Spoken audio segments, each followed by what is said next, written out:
Welcome to Wisdom Matrix 1111. Today we'll dive deep into 12 Rules for Life by Jordan B. Peterson, Rule by Rule. This book is packed with profound insights that challenge us to think deeply about how we live and grow.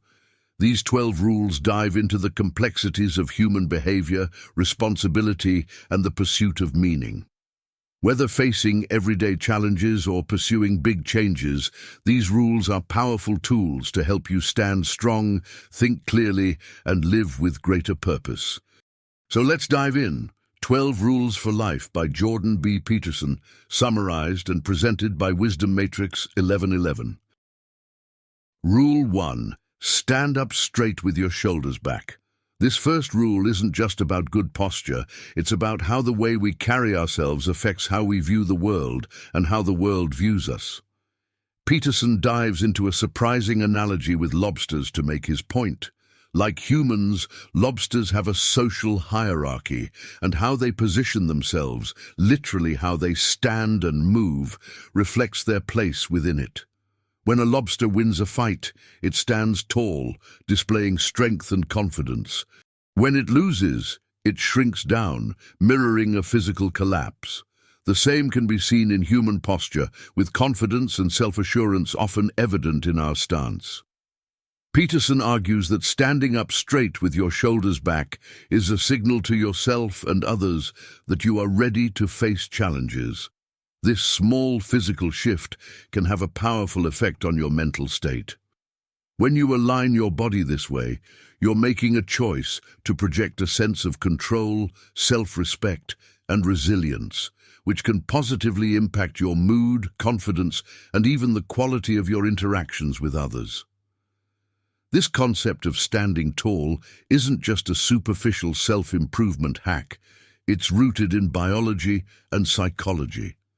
Peterson explains that when we adopt a posture of strength, our brain chemistry actually responds. Studies show that posture affects levels of serotonin, a neurotransmitter associated with mood regulation. Just as dominant, confident lobsters have higher serotonin levels. Humans who embody confidence through posture and attitude may experience similar benefits. This increased serotonin can reduce feelings of anxiety and fear, creating a feedback loop. Standing tall makes you feel better, which makes it easier to continue standing tall. Moreover, standing up straight with your shoulders back is a metaphor for taking ownership of your life. It's about choosing not to hide or shrink from the difficulties of life. When you stand with confidence, you're signaling that you're ready to confront challenges head-on, rather than cowering or avoiding responsibility. This rule sets the tone for the rest of the book, emphasizing that life is often a struggle, but we have the capacity to meet it with courage and determination. Adopting this stance doesn't make the challenges go away, but it helps prepare you to face them in a proactive way. Peterson suggests that by making this change, you may find that others begin to respond to you differently as well. People tend to respect those who carry themselves with dignity, and they may even begin to view you as a leader. But most importantly, this posture signals something to yourself that you're worth standing up for. In a world where self-doubt, insecurity, and uncertainty can weigh heavily, standing tall becomes a way to reclaim your own value and strength. So, stand up straight with your shoulders back. It may seem simple, but this rule embodies a fundamental life philosophy. Hold your head high, respect yourself, and face the world with a sense of strength. Embrace this stance, and you'll find yourself not only standing taller, but approaching life with renewed courage. Rule 2. Treat yourself like someone you are responsible for helping. If you're like most people, you might go to great lengths to care for others, but put yourself last. You'll pick up a friend's prescription or rush to help a family member in need. Yet when it comes to your own well-being, self-care often falls to the bottom of the list. Peterson's Rule 2 is a call to change that, urging you to treat yourself with the same attention and respect you'd give to someone you're responsible for helping.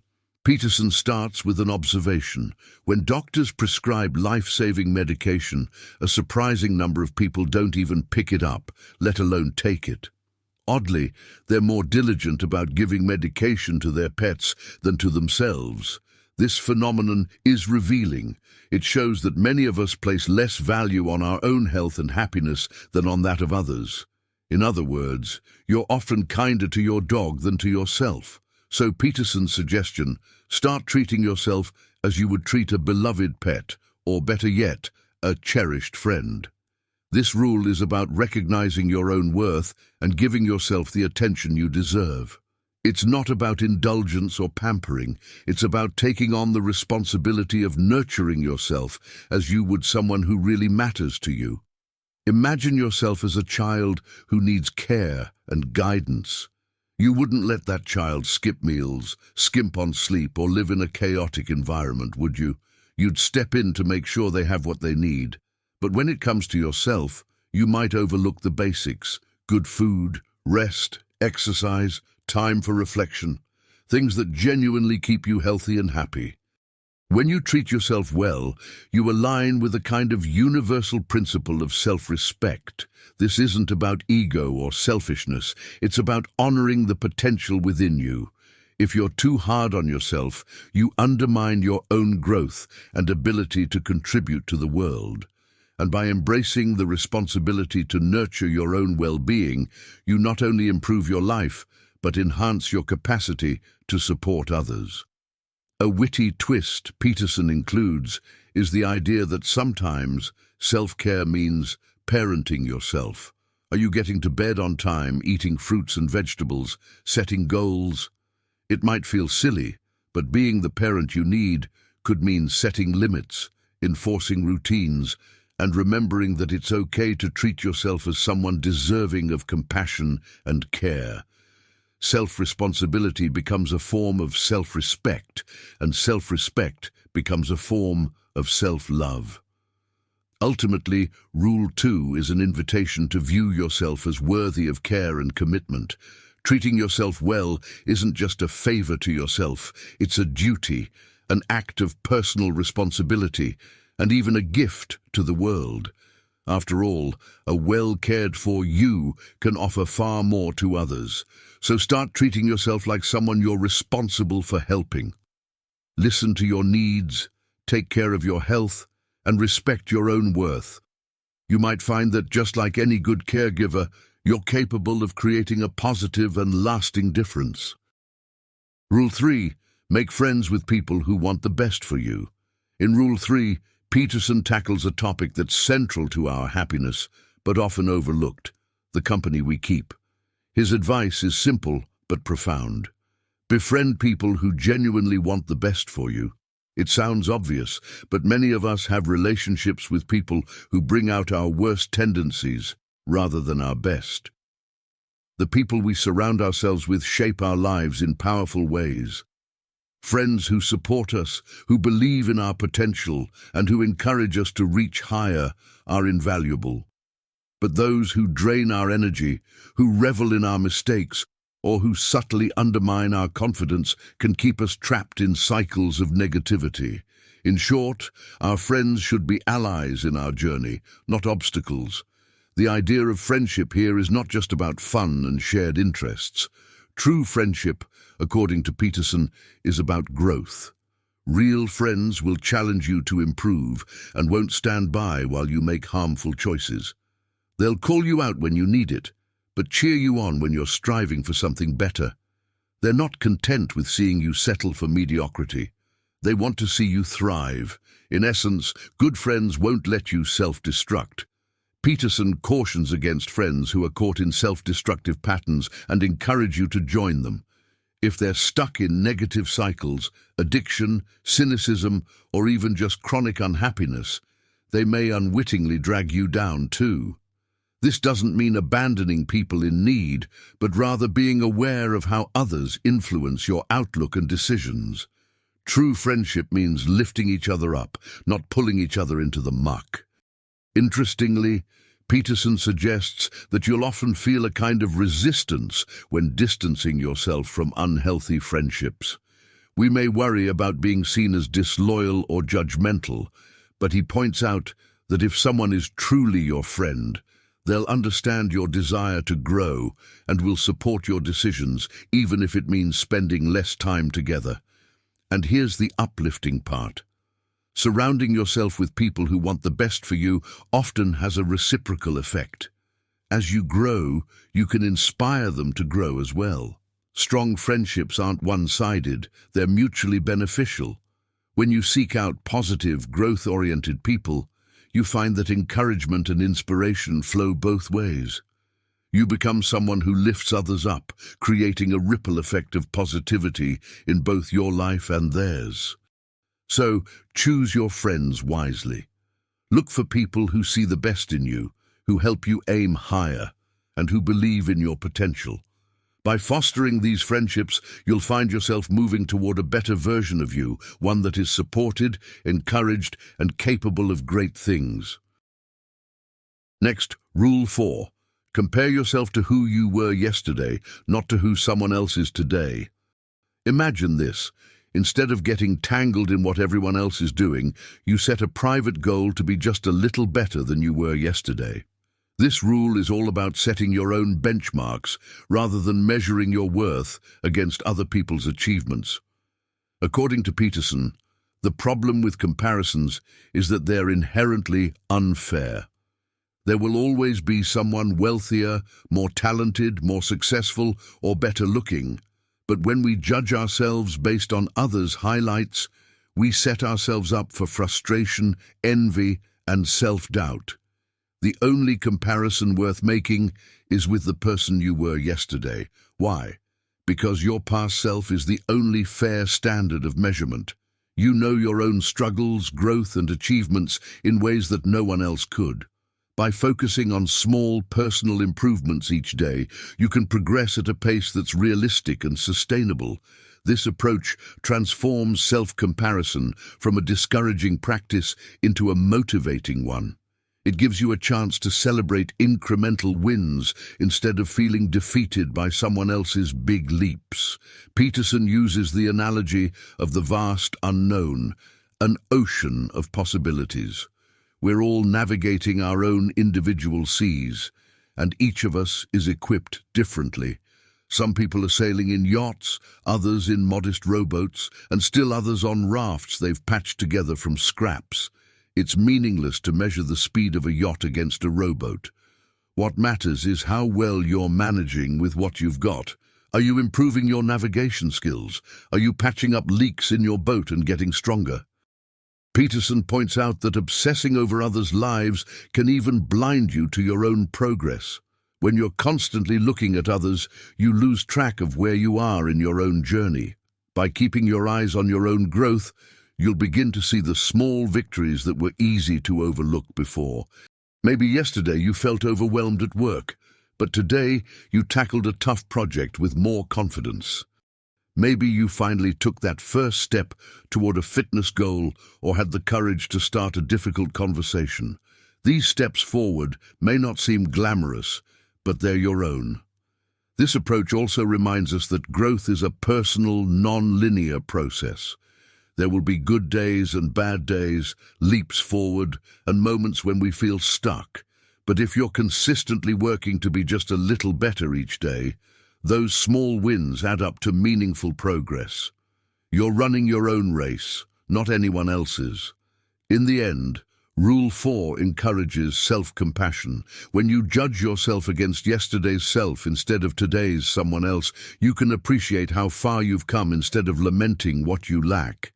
Each small improvement becomes a reason to celebrate, and each setback becomes a lesson rather than a crushing defeat. By focusing on your own growth, you build a solid foundation for a fulfilling life, one step at a time. So, let go of the urge to compete with others. Take stock of who you were yesterday and aim to be just a little bit better today. This perspective can lead to a life of meaningful progress, personal satisfaction, and, most importantly, peace. Rule 5. Do not let your children do anything that makes you dislike them. Rule 5 might raise an eyebrow at first, after all. Why would you ever dislike your own children? But Peterson's message here is deeper than it seems. This rule is about setting boundaries, being a responsible parent, and in a way, preventing problems before they start.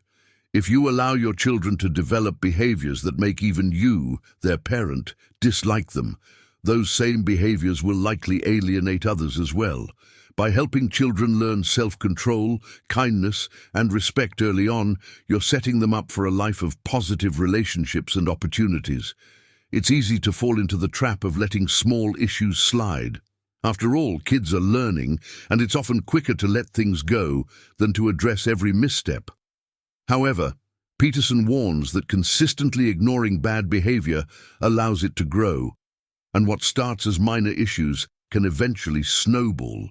Children are keen observers and very clever. They can quickly learn how to manipulate or push boundaries if they sense there won't be consequences. By the time a habit forms, it can be far more challenging to correct. The rule isn't about being overly strict or rigid. It's about guiding children in ways that teach them self-discipline and social skills. Peterson encourages parents to be willing to say no, to set clear boundaries, and to follow through with consistent discipline when necessary. It may be uncomfortable in the short term, but in the long term, you're doing your child and everyone around them a favor. Discipline is not a form of punishment. It's a way to show children the tools they'll need to succeed and connect meaningfully with others. One of the key insights here is that children, when left unchecked, can end up feeling lost or insecure. Children naturally seek boundaries and guidance. They want to know what is acceptable and what is not, because it helps them navigate the world safely. When parents shy away from setting these limits, children may feel unanchored or even resentful. Structure provides a sense of security, and consistent rules help children understand that they're cared for and valued. Peterson also notes the importance of teaching children about respect, both for themselves and for others.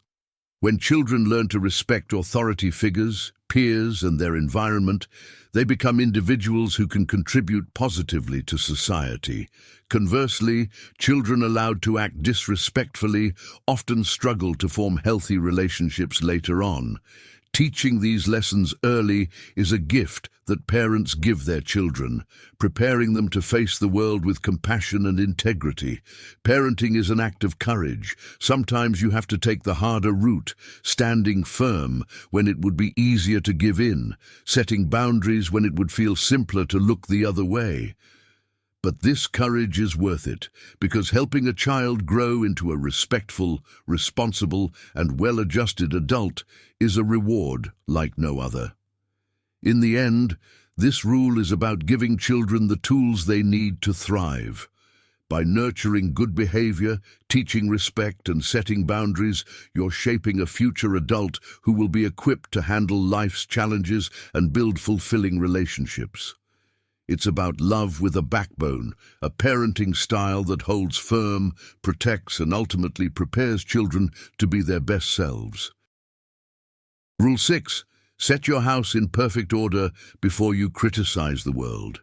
In Rule 6, Peterson gets introspective, urging us to look inward before we turn outward with criticism. This rule isn't just about cleaning your room, though Peterson does believe in the power of a tidy space. More importantly, it's about taking responsibility for your life and putting things in order within yourself before you attempt to judge the world or try to change it. It's a call to acknowledge the power you have over your immediate environment, your choices, and your mindset. Peterson suggests that life is full of suffering and chaos that can make anyone feel justified in their grievances against the world. But rather than pointing fingers, he believes the best place to start making a difference is with oneself. If you're living in a way that's disorganized or self-destructive, it's difficult to expect that anything positive will emerge from criticizing others. Fix what you can, however small that might seem, and you'll find that it grounds you in a way that is surprisingly powerful. The process of setting your house in order involves examining your life with brutal honesty. Where are you falling short? Are there habits or routines that keep you from being the person you want to be? Are there grudges you're holding on to, clutter you're ignoring, or responsibilities you're dodging? It's not about striving for perfection, but rather about a commitment to addressing these issues head-on, rather than glossing over them. Facing these elements head-on not only brings more peace into your immediate world, but also strengthens your ability to act meaningfully within it. Inner house cleaning develops personal integrity. When you live in alignment with your values, when your house is in order, you develop a sense of self-respect and accountability. This self-alignment then gives you the credibility and moral standing to speak up about broader issues. But without this foundation, criticism often becomes hollow or hypocritical. After all, how can we hope to improve the world if we can't even manage our own lives? Peterson also points out that setting your house in order doesn't mean ignoring the world's problems. On the contrary, it prepares you to take on those challenges from a place of stability and strength. When you have a clear mind and a well-ordered life, you're better equipped to make a real impact. It's about recognizing your limits, but also taking responsibility for what's within them.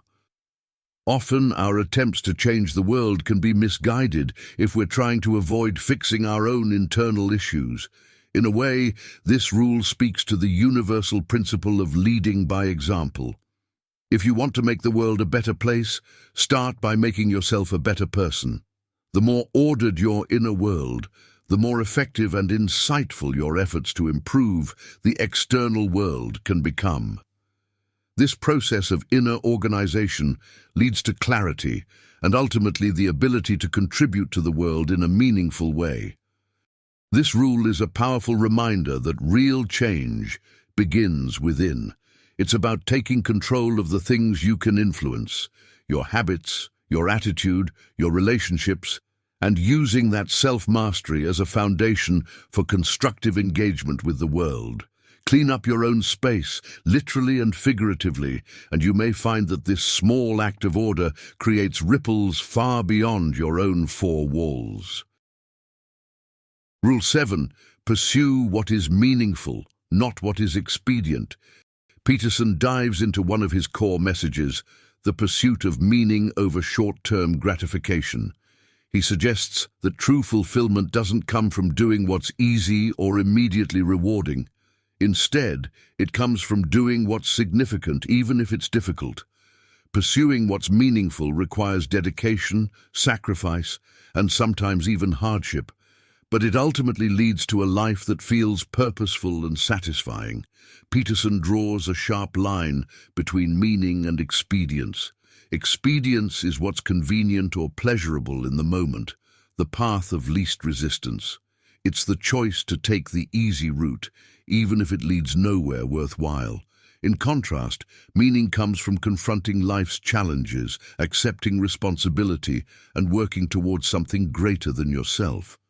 This choice between meaning and expedience is a recurring one that shapes the direction of our lives, and choosing meaning is what leads to lasting contentment. He illustrates this concept by pointing to the stories of sacrifice that run through human history and mythology, where people often give up immediate comfort or gain for the sake of something larger. Whether it's a parent working tirelessly to support their family, an artist dedicating years to perfect their craft, or a scientist pursuing groundbreaking research, the path to meaning is often paved with sacrifice. This choice is fundamental to our experience as human beings. It's the willingness to take on a burden, to face suffering, and to transform it into something valuable that gives life its richest sense of purpose. The idea of sacrifice also ties into Peterson's perspective on responsibility. Pursuing what's meaningful often means accepting responsibility for others, not just for ourselves. Responsibility brings purpose because it connects us to something outside ourselves. It's a call to be part of something bigger, whether it's through family, community, work, or creative pursuits. Taking on responsibility may seem burdensome, but it is precisely through bearing that weight that we find a deeper sense of fulfillment and self-worth. In the context of modern life, Peterson's advice may feel especially relevant, with so many distractions at our fingertips and a culture that often glorifies instant gratification. It can be tempting to opt for what's expedient, binge-watching shows, scrolling endlessly through social media, or avoiding difficult decisions. But Peterson challenges us to look beyond these fleeting comforts and ask ourselves what we actually find meaningful. What do we want our lives to stand for? What legacy do we want to leave? One of the key takeaways from Rule 7 is that meaning isn't something we find, it's something we create through our choices and actions. It doesn't just appear out of nowhere. It's built by the consistent pursuit of goals that matter to us and by aligning our actions with our values. In choosing meaning over expedience, we become more resilient, more motivated, and more connected to the people and causes that give life depth. This rule ultimately asks us to take a hard look at our lives and be honest about where we're putting our energy. Are we taking shortcuts, chasing quick rewards, or avoiding meaningful pursuits because they're uncomfortable? If so, we're likely sacrificing long-term satisfaction for short-term ease. In the end, meaning is what grounds us, sustains us, and helps us navigate life's challenges. By pursuing what is meaningful, even when it's not easy or instantly gratifying, we choose a life rich in purpose. Meaning is what makes us capable of enduring hardship, rising above our circumstances, and becoming the best version of ourselves. Moving on to Rule 8, tell the truth or at least don't lie. Rule 8 dives into the power and the danger of truth. For Peterson, telling the truth isn't just a matter of honesty in the conventional sense. It's a commitment to living authentically, with integrity, and without self-deception. He warns that even small lies or omissions can distort our reality and lead us down a path where we can no longer trust ourselves, let alone others. Telling the truth, or at least avoiding lies, is about building a life that's grounded, reliable, and deeply aligned with what's real. The truth isn't always comfortable. In fact, it can be downright painful. But the discomfort that comes with truth is often a sign that we're facing something essential when we confront the truth. Even when it's difficult, we become stronger, more resilient, and more capable of facing life's complexities. In Peterson's view, the temporary pain of truth is far better than the corrosive effects of deception, which may make things easier in the short term, but ultimately creates confusion, mistrust, and chaos. The rule doesn't just emphasize telling the truth to others, but also encourages us to be truthful with ourselves. Self-deception is one of the easiest traps to fall into. We might avoid acknowledging our weaknesses, deny our fears, or justify our failures in ways that distort reality. These little lies to ourselves may seem harmless at first, but they can accumulate, leading us to live in a state of internal conflict. Being honest with yourself, even brutally so, is the first step toward genuine self-understanding and growth.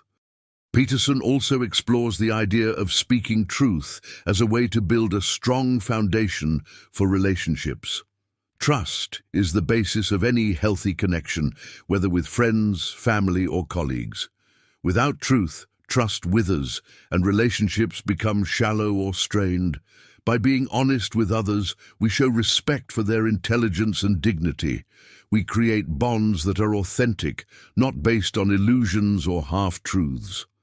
One of the more challenging aspects of this rule is that sometimes truth is difficult to communicate. Peterson doesn't suggest blurting out every thought or harsh judgment under the guise of honesty. Instead, he advocates for a truth that's tempered with grace and compassion. Telling the truth doesn't mean being unkind. It's about expressing what's real in a way that respects others and fosters understanding. At times, this means choosing silence over words if speaking would only lead to harm or misunderstanding. A life of truthfulness requires courage. Lies are often convenient. They let us avoid conflict, cover up mistakes, and avoid difficult situations. But a life built on lies is ultimately fragile. By facing reality and speaking the truth, even when it's hard, we strengthen our character and develop a solid sense of who we are. Each time we tell the truth, we reinforce a foundation of integrity that serves us, especially during life's inevitable challenges. In the end, this rule is about aligning with reality and respecting its demands. When we live truthfully, we become capable of handling life's complexities without the need for illusions or falsehoods. We gain clarity, trustworthiness, and a strong sense of purpose. So, while truth may be uncomfortable at times, it's also liberating.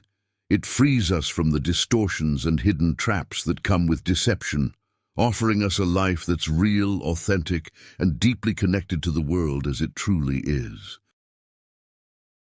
Rule 9. Assume the person you are listening to might know something you don't. In Rule 9, Peterson shifts focus to the art of listening, emphasizing the importance of humility and open-mindedness in communication. This rule encourages us to approach conversations with genuine curiosity, recognizing that every person we encounter holds a perspective or knowledge that we might not possess. By listening openly, we not only enrich our own understanding, but also show respect for others' experiences and insights. Most people aren't really listening in conversations. Instead, they're waiting for their turn to speak, eager to share their own opinions and stories. This habit often leaves both parties feeling unheard and undervalued. Real listening, however, requires that we set aside our assumptions and preconceptions, creating space for the other person's thoughts to fully come through. It's an act of attention, not just politeness, and it can be surprisingly transformative. Remember, every person has gone through experiences and struggles unique to them. By genuinely listening, we're able to learn from their victories, mistakes, and wisdom.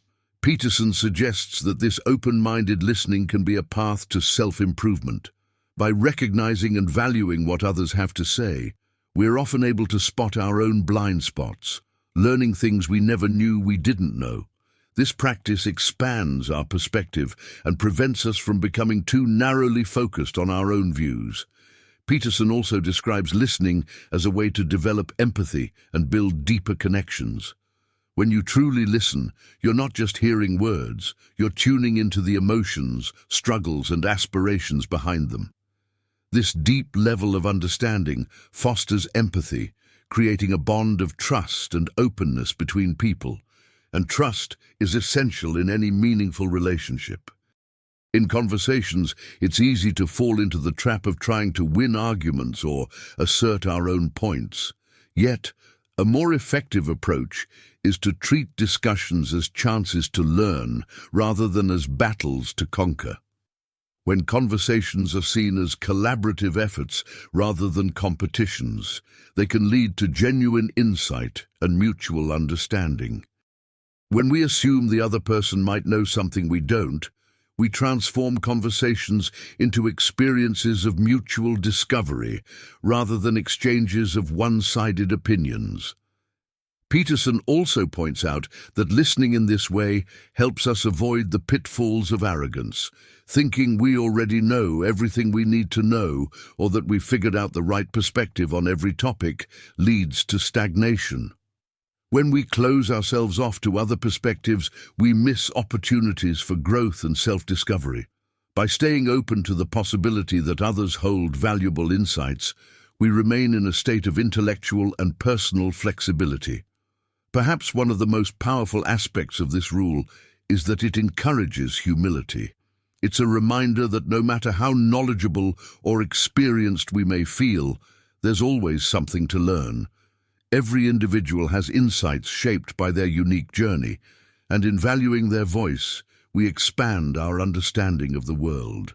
This approach not only enriches us personally, but also contributes to a culture of respectful and meaningful dialogue.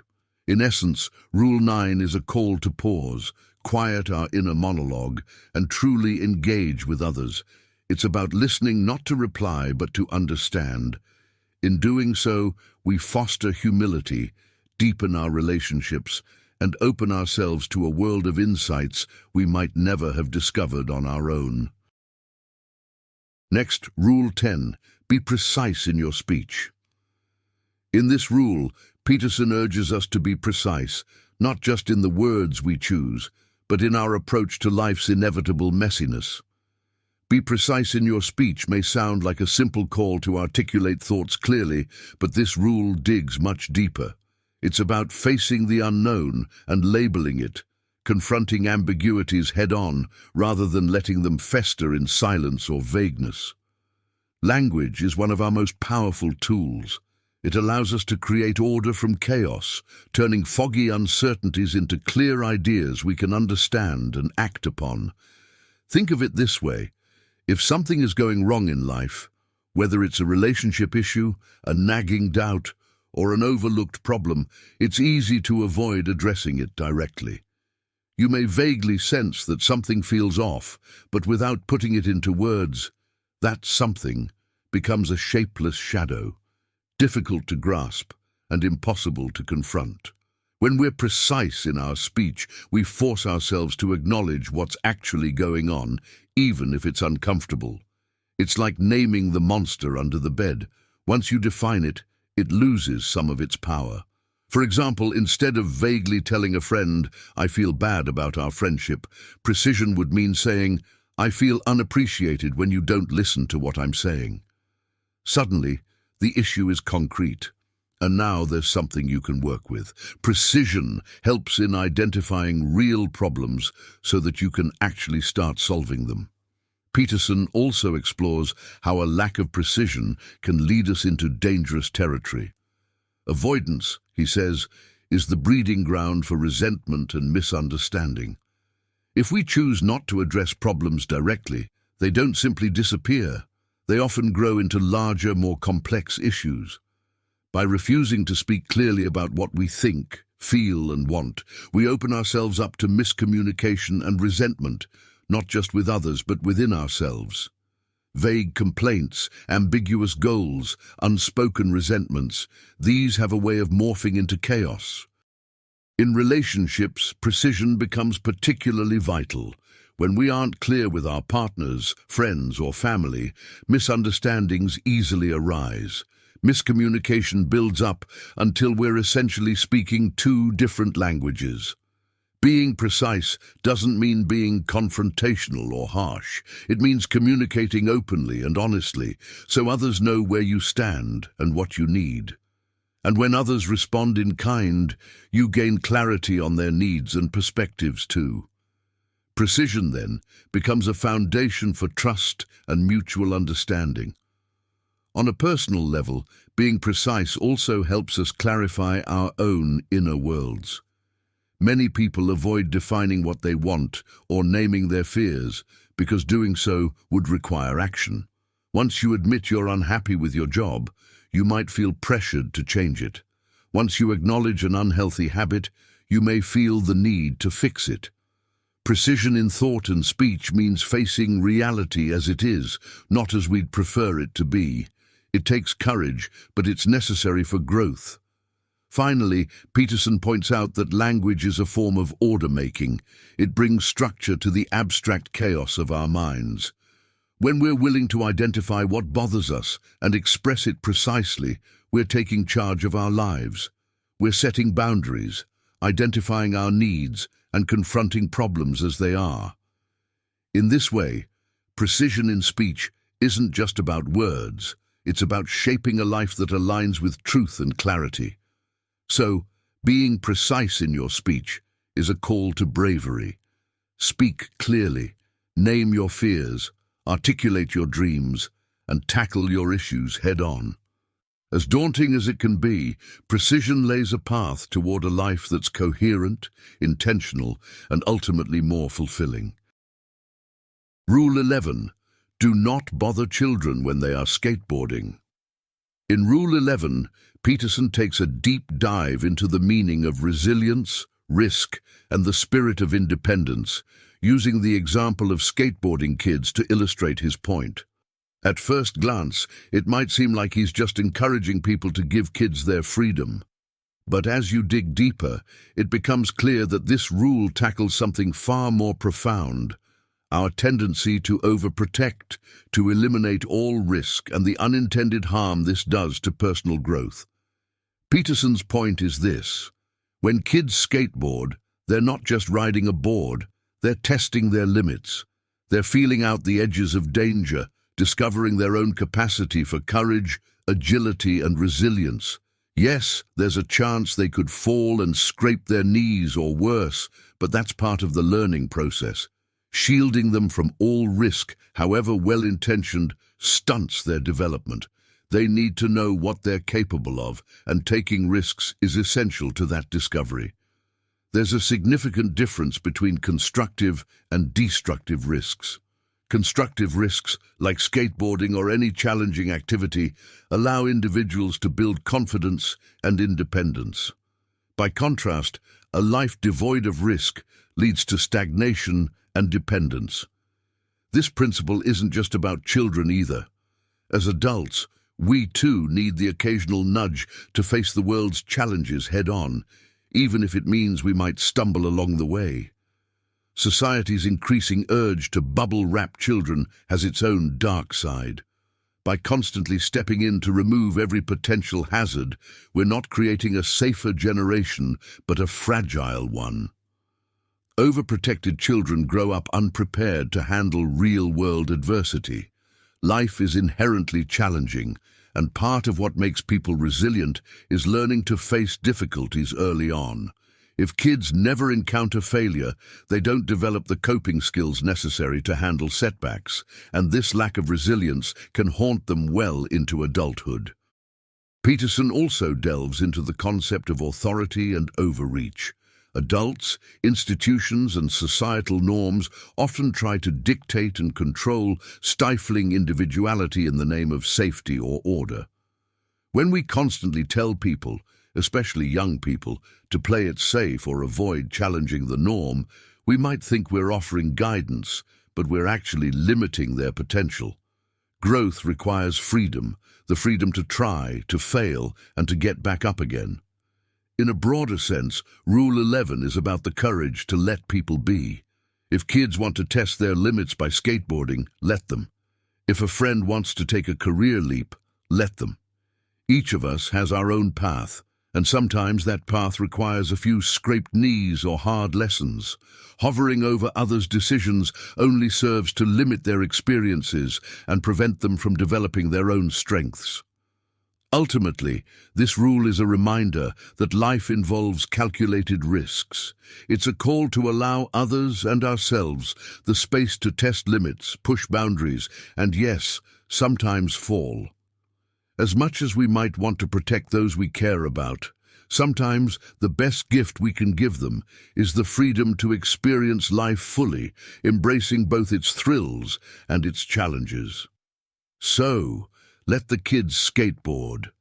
Let people make their own way. The scrapes and bruises they gather are part of what builds true resilience.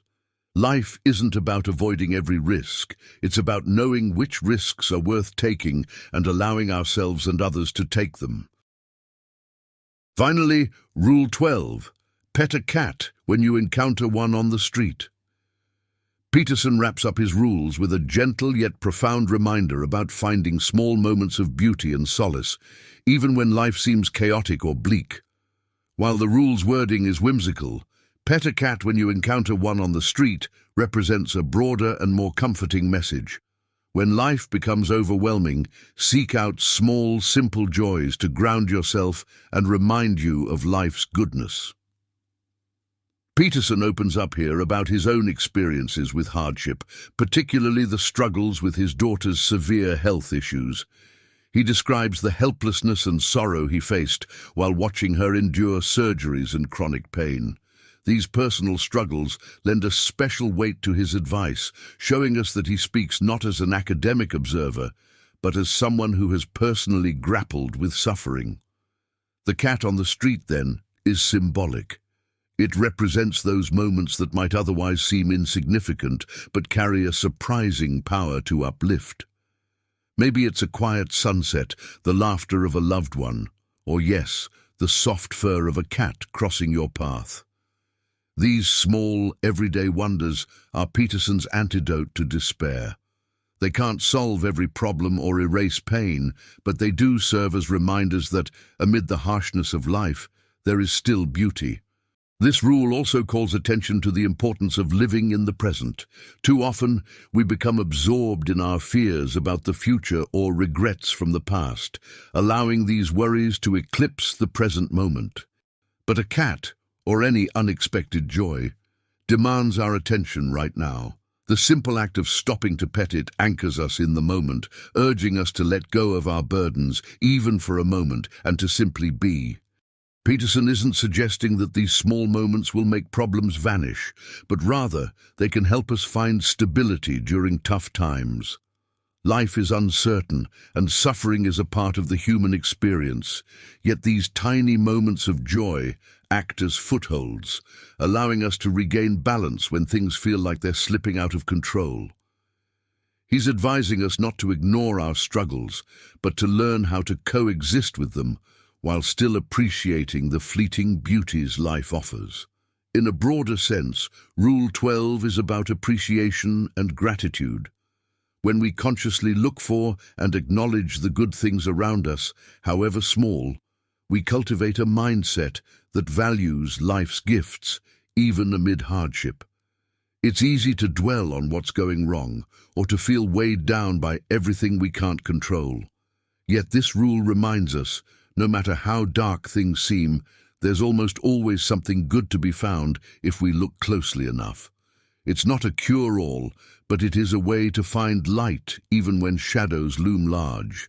So, pet a cat when you encounter one on the street isn't just advice about cats.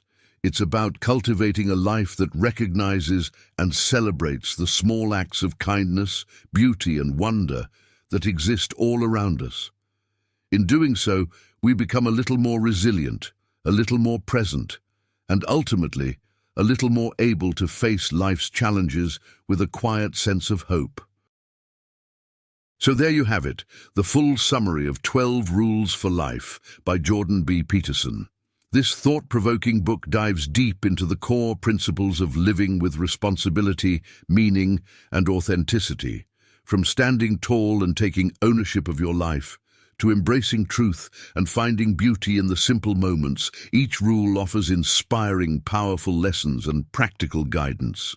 If you're seeking ways to strengthen your character, overcome life's challenges, and lead a more purposeful life, Peterson's 12 Rules for Life is a must-read.